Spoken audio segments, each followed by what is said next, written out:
P T I خواتین worker کے ساتھ تھانے میں ناروا سلوک پر پنجاب پولیس کا رد عمل بھی سامنے آ گیا۔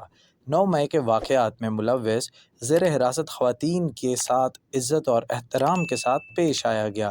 ٹھوس شواہد کی بنا پر حراست میں لی گئی خواتین کے ساتھ بدسلوکی کی پھیلائی جانے والی افواہیں قطعی من گھڑت اور بے بنیاد ہیں۔ 9 مئی کو ہونے والے پرتشدد مظاہروں اور احتجاج کے بعد پی ٹی آئی کے سینکڑوں کارکنان کو گرفتار کیا گیا تھا، جن میں خواتین بھی شامل تھیں۔ سوشل میڈیا پر خبریں گردش کر رہی تھیں کہ گرفتار خواتین ورکرز کے ساتھ تھانے میں ناروا سلوک رکھا جا رہا ہے، جبکہ جہاں خواتین قید ہیں وہاں مرد پولیس اہلکار تعینات ہیں۔ سوشل میڈیا پر اس طرح کی خبروں پر لوگوں کی جانب سے سخت رد عمل دیا گیا۔ اب پنجاب پولیس نے اس خبروں پر باقاعدہ رد عمل دے دیا ہے۔ ترجمان پنجاب پولیس کے مطابق 9 مئی کے پرتشدد اور جلاؤ گھیراؤ کے واقعات میں ملوث زیر حراست خواتین کے ساتھ عزت اور احترام کے ساتھ پیش آیا گیا ہے۔ ٹھوس شواہد کی بنا پر حراست میں لی گئی خواتین کے ساتھ بدسلوکی کی پھیلائی جانے والی افواہیں قطعی من گھڑت اور بے بنیاد ہیں۔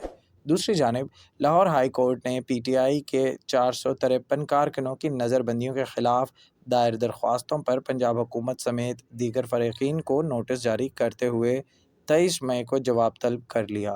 لاہور ہائی کورٹ کی جسٹس عالیہ نیلم نے چودھری زبیر احمد اور دیگر کی درخواستوں پر سماعت کی، جس میں پنجاب حکومت کی طرف سے نظر بندیوں کے اقدام کو چیلنج کیا گیا ہے۔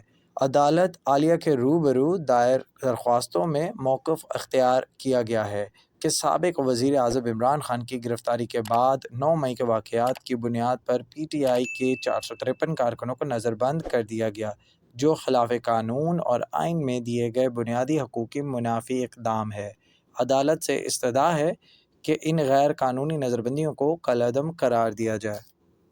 پلیز ہمارے چینل کو لائک اور سبسکرائب کیجیے گا اور بیل آئیکن پر کلک کریں تاکہ مزید معلومات کا سلسلہ آپ تک جاری رہے۔